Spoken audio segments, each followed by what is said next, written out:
Saludamos con nuestra cuarta invitada al día de hoy. Nos acompaña vía telemática la presidenta de la Fundación Aldea, Geraldine Guerra. En estos últimos días el país se conmocionó por el cometimiento de un femicidio en Atuntaqui, en la provincia de Imbabura. En este femicidio está involucrado un elemento de la fuerza pública. La víctima también pertenecía a las filas policiales. Esto revela un problema que afecta al país y que ahora también salpica a las filas o a las fuerzas de seguridad del Estado. ¿Cómo está, Geraldine? Buenos días. Bienvenida, gracias por acompañarnos. Estamos con usted, Alexis Moncayo, quien le habla, Licenia Espinel, que revela este caso de Atuntaqui horroroso, el asesinato de esta mujer policía por parte de su expareja en la vía pública, a pesar de que tenían aparentemente ya una relación que había terminado y un hijo de por medio. Pero ¿qué nos dice el hecho de que sea un oficial de la policía el que perpetre este femicidio? Buenos días, bienvenida.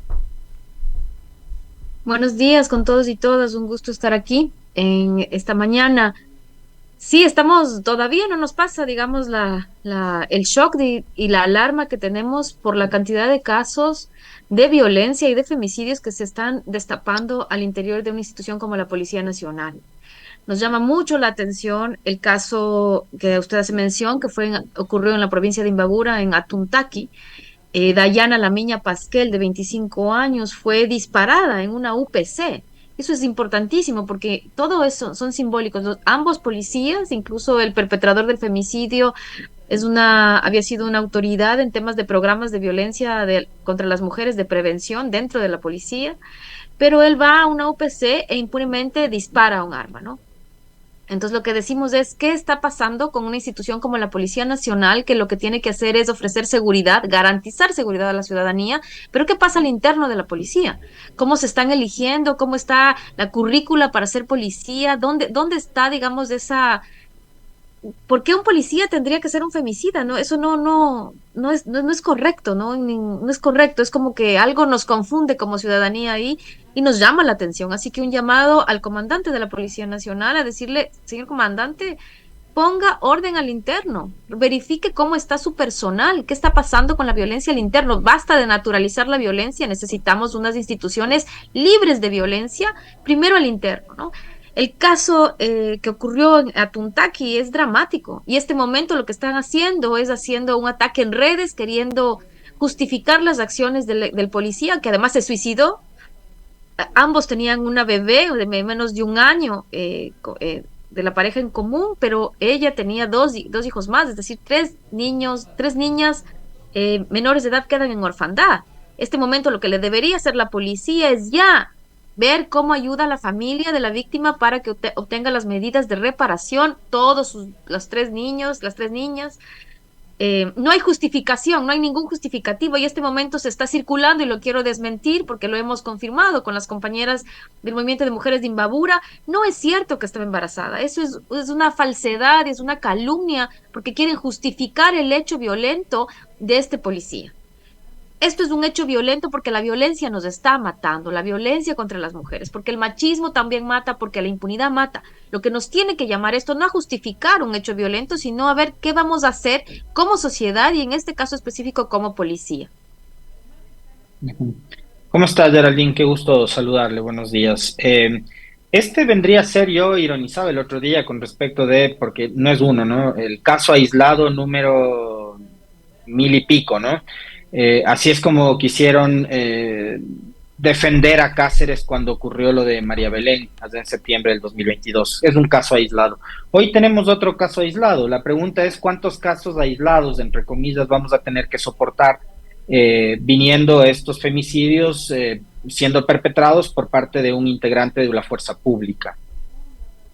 Y recién hemos hecho una revisión rápida, todavía son datos preliminares, pero hemos encontrado ya 6 casos desde el 2022 en donde se identificó que el agresor era policía. No son casos aislados, nos están matando. Hay más de 1.500 casos desde el 2014, año en que se tipifica el femicidio, y este año hay más de 108 casos de femicidio. Es decir, nos debería estremecer las cifras. Y digo que estamos validando porque sociedad civil no tenemos la obligación de tener estos resultados, pero por suerte encontramos que 6 casos los habíamos registrado que el perpetrador del femicidio era policía. En todos los casos, policía o militar. 6 casos por lo menos comprobados. Recordarán ustedes el de Paola Ortega, también otro caso sonado, donde el policía lo que hace es, digamos, manda a matar y quería pasar por un sicariato. O recordarán el caso en Imbabura también el año pasado de un padre que manda a matar a la hija para no pagar la pensión de alimentos. Eso es un femicidio. Era una bebita de 8 meses, creo, 6 meses. Exactamente, era policía. Entonces no nos olvidemos, no se trata de casos aislados. Lo que nos debe mover, lo que nos debe, digamos, de estremecer, es que si eso sucede en la Policía Nacional, si un agente puede ir a la policía, sacar un arma y disparar y matar a su expareja, y además ahora se pretende, digamos, descalificar, criticar a la víctima, digamos, ¿qué pasa en el resto de la sociedad? ¿Qué pasa en las otras instituciones? Lo hemos dicho, la institución de la policía tiene que ser una institución libre de violencia y para eso se requiere que la Comandancia General de Policía, que las autoridades máximas accionen acciones contundentes, así con redundancia, accionen acciones contundentes. Contundente significa que declaran a la Policía Nacional libre de violencia. No se tolera bajo ningún punto de vista que un servidor de la policía o servidora sea agresor o agresora.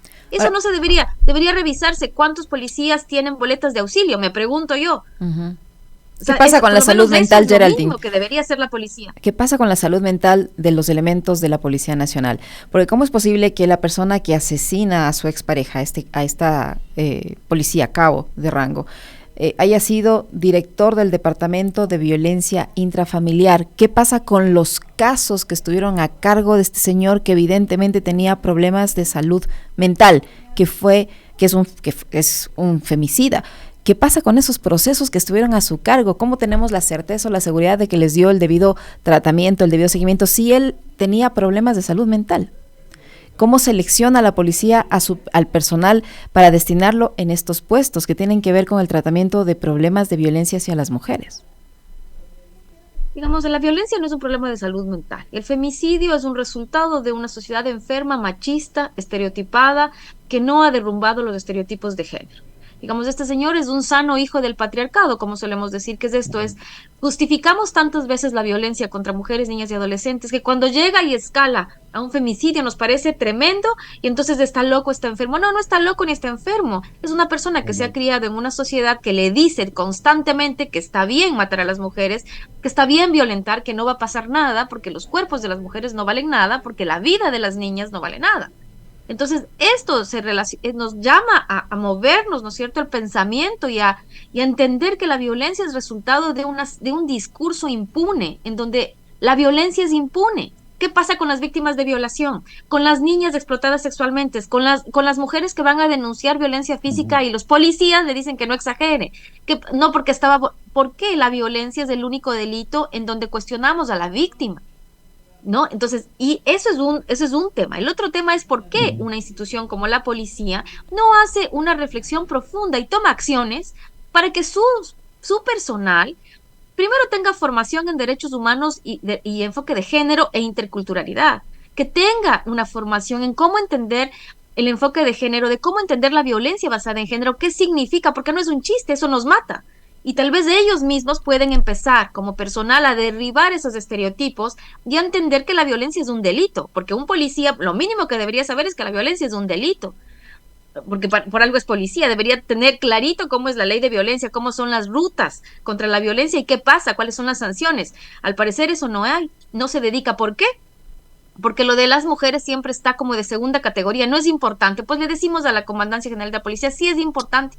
Es importante porque las mujeres somos la mitad de la población, porque en sus filas hay mujeres policías, porque en sus filas hay esposas de agentes de policía que requieren ejercer derechos a una vida libre de violencia. Y eso es un llamado urgente a la Policía Nacional. No queremos seguir contando muertes, además que no es que contamos muertes, cada muerte es un impacto en una familia. Toda la solidaridad desde el movimiento de mujeres a la familia de la víctima en Atuntaqui, que nos parece, digamos, un crimen atroz, a la víctima de Dayana, ¿no? ¿cómo estará la familia en una UPC, en un lugar donde estamos a salvo? Si la policía no está a salvo en una UPC, ahora imagínese usted, señor, señora, que camina y va a pedir ayuda a la UPC. Este mensaje tiene que cambiar, pero eso no se cambia solo con discursos, se cambia con acciones. ¿Qué están dando en la currícula de la policía para formar policías? ¿Están pasando, están hablando sobre temas de género, sobre temas de violencia, de machismo, de estereotipos, de deconstruir, que se llama, unos mensajes en donde nos dicen todo el tiempo que no importa a las mujeres? Sí importamos, y estamos aquí, nos está matando la violencia. Y mañana puede ser también usted misma, señora, que nos escucha, su hija, su hermana, su nieta. Ahora, Geraldine, este problema, digamos que sí, que nos lleva a comentar situaciones extremas como las que estamos conversando ahora en este momento, ¿no? Lo del asesinato en Atuntaqui de la policía, la niña a manos de su esposo, que también era policía. Entiendo que la señora no solo era madre de una bebé de 6 meses, sino que además estaba embarazada.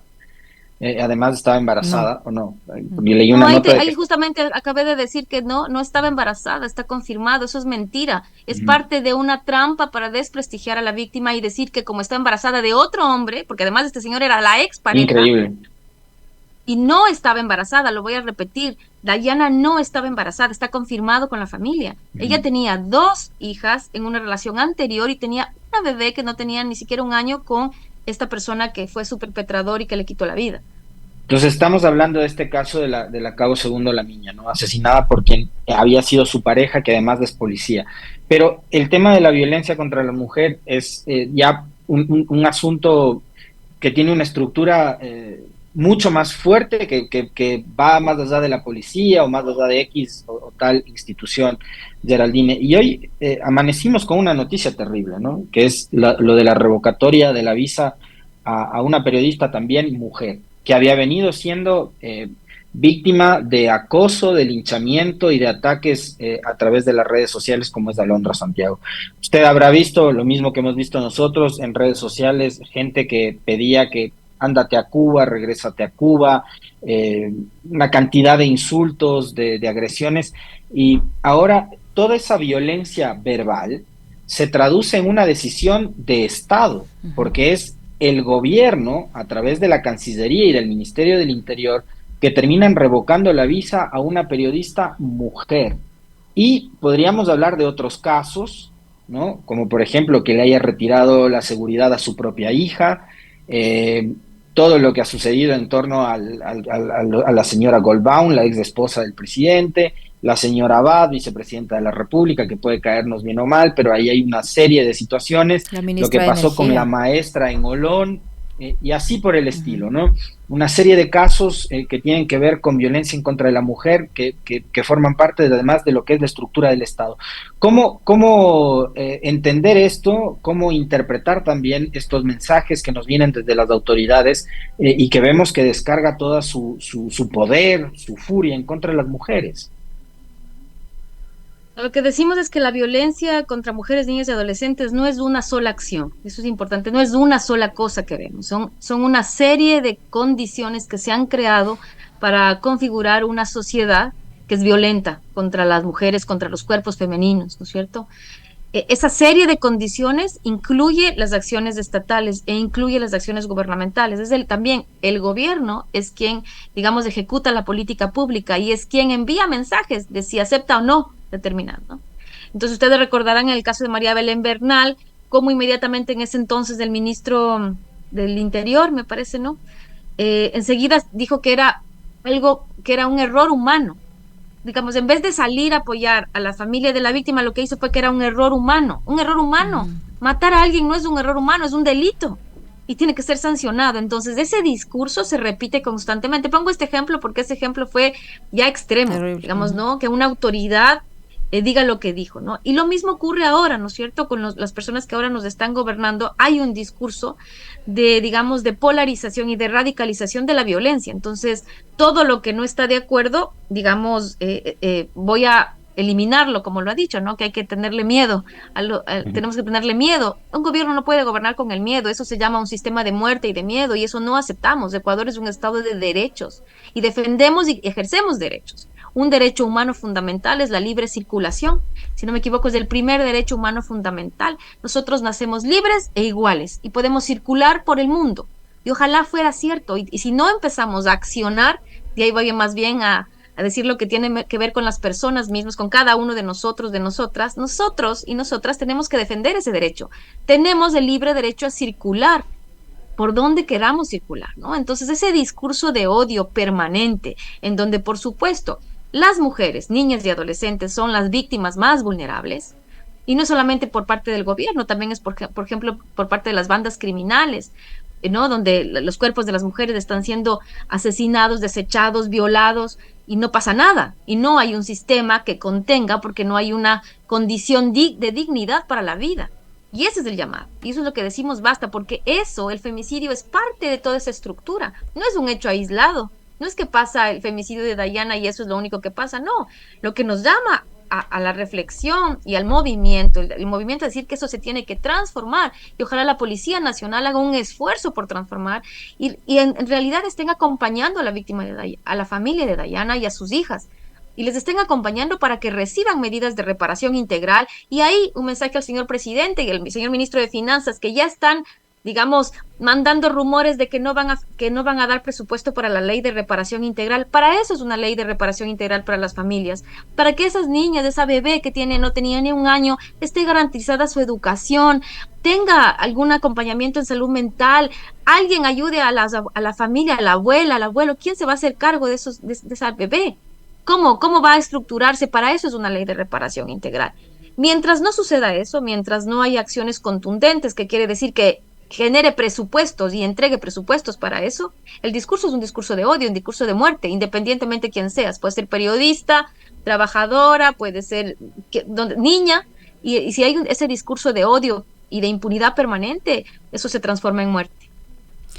Qué terrible. Muchísimas gracias, Geraldine. Siempre muy gentil por atendernos. Muy amable.